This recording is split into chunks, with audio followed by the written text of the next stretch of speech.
I was reminded this morning actually of one of the main topics I wanted to hit on during the sermon today. Well, it's Father's Day, which is great. We've got a lot of people here that are probably sleeping in and doing things with their fathers, which is a wonderful thing. It's a blessing. But the theme I was thinking of initially when I read these readings this week was, what are the things of utmost importance? And I was reminded very much of this theme this morning when I woke up. So I woke up to a cheeky little face by my bed, of course, as I usually do. She woke me up because it was Father's Day, which is lovely. And then I thought, excellent, all right, what I'll do is I'll just go and get my phone so I can double check my notes there, make sure they're right on the iPad, and bring it in for this morning. Picked up my phone, turned it on, completely dead. Some angel had unplugged it during the night. That's fine, it's okay, I've got backups. Went to my iPad, picked up my iPad, turned it on. So no sermon anymore for the morning, which is wonderful. It's okay, that's fine, let's focus on something else.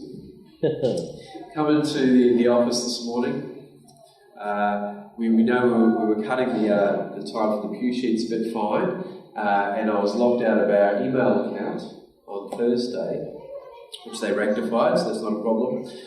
Plenty of time to print off pew sheets and fold them. Go into our email account, locked out.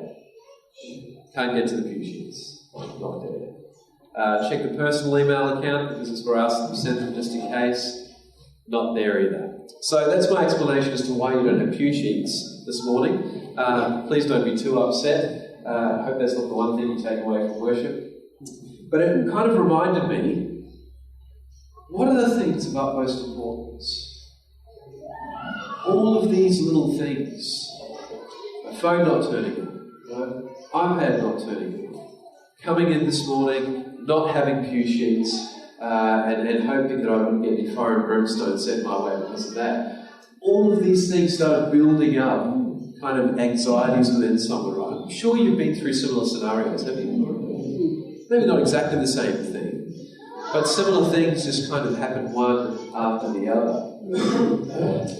And then I pulled myself up, and I realised, because I was focusing on all those things, that little face in front of my bed in the morning all of a sudden seemed less significant. Right?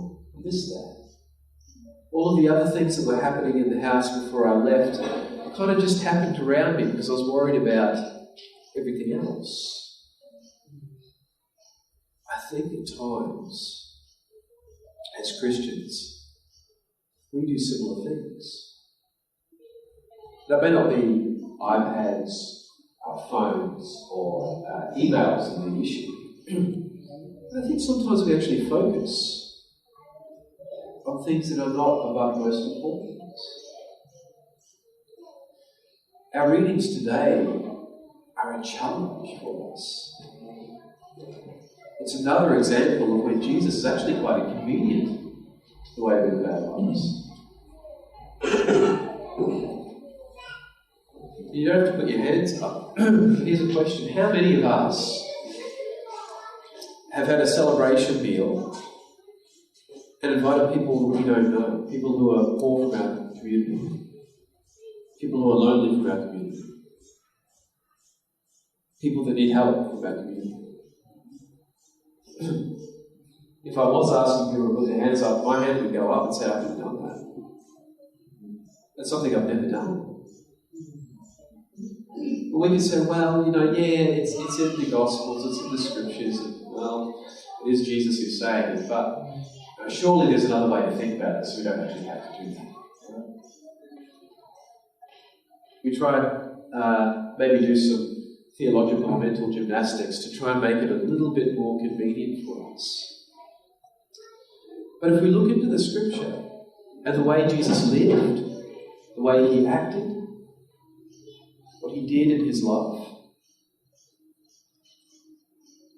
I think he was being serious when he suggested those things. Now, we shouldn't feel bad for not doing them. This is not a guilt trip.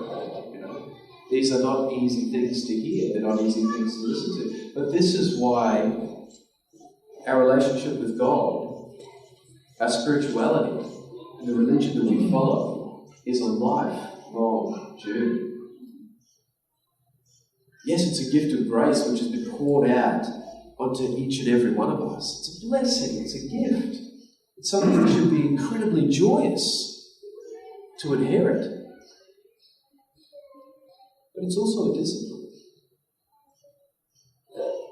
It's not a quick fix. It's something we live with day in and day out. It's something we need to refresh every day when we wake up in the morning. Digging into those scriptures or speaking to our Christian friends to figure out how we're being tested today, how we can grow today. I think another difficult teaching for us, and especially the way society is set up, is the one about humility. When you're invited to a banquet, don't take the places of honour. Unless the one who invited you comes along and says, actually, you know what, it's a little more important than you coming along. You move down the table. Take the places, the lowest place, so that that same person may come to you and say, come on, sit up higher. You deserve to be in a higher place. But there is a catch. I believe the catch is Jesus spoke very clearly, multiple times, about false piety and about false humility. Yes, we should follow that teaching. That's an important teaching about humility. But we shouldn't do it just because we were told to on face value. The journey is actually getting there and being it. It's not about being false in our humility, pretending that we're humble at a certain time. It's learning how to be that.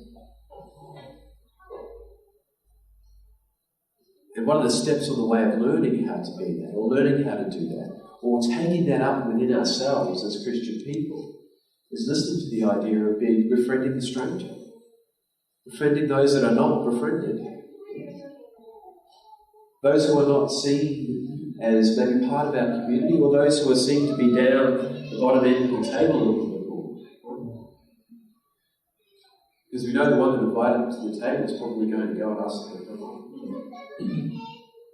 These are the steps that we can take. These are the steps that help us to find the true sense of humility. The important sense of humility. So I think it says a couple of things for us. It obviously says things on a personal level. These are challenges that we all must take seriously and figure out how we work that out in our own lives. But it also says something to us as a church. And it says, well, it should speak into us as a society. And we understand that society is largely secular. And many accepted cultural norms simply don't run in line with scriptural teaching. We understand that. But it makes us wonder how we're meant to treat those who come to us for help as a society. How we're meant to treat those who may not be the same as us.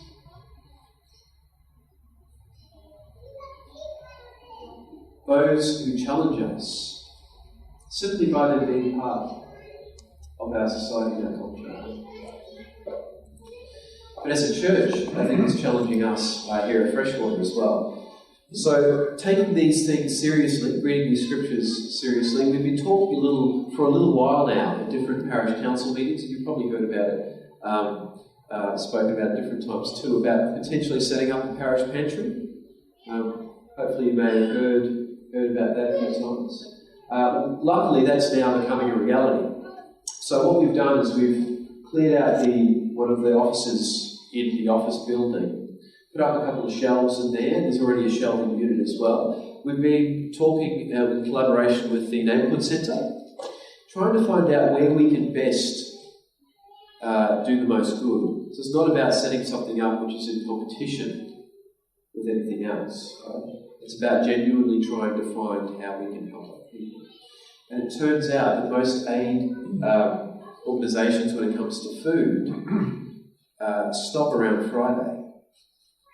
So they have a really big hassle trying to find emergency food parcels for people to get them across the weekend. So what we're going to do in the coming weeks, you'll find in few sheep things, is we're going to start setting up those little green shopping bags full with enough food to get at least a single and a family through the weekend. So if we get people who come from the neighbourhood centre to us saying there's nowhere else to go, we can just give them these little food things, hopefully get them through the weekend. Past that time, they can hook up with other agencies to get them a bit further. I think that runs in line with what Jesus is teaching us in the Gospels this morning. Invite those who have nothing to the table. We can see our church as that table, that feast. We come together every Sunday to feast together. We come together to worship God. But through the week we do the same thing. We support each other. We show love in different ways. So we need to invite those who maybe have much less to take a part in that. To understand that we're here to extend out, not to look in. So I'll mention a bit more about that practically during the notices, but again, the lesson that we need to be left with today is how do we start on that path of true humility? Who are the people that we're being asked to invite to the table? And how do we extend that table to include more people? Christianity is not a religion which is communicated by what we're against, what we don't agree with, who we decide are not in. Christianity is a way of life which says what we are about, how we want to extend our table, and how joyous and thankful we are for the grace and the gift that we are given. In the name of God, the Creator, Redeemer, and Sustainer. Amen.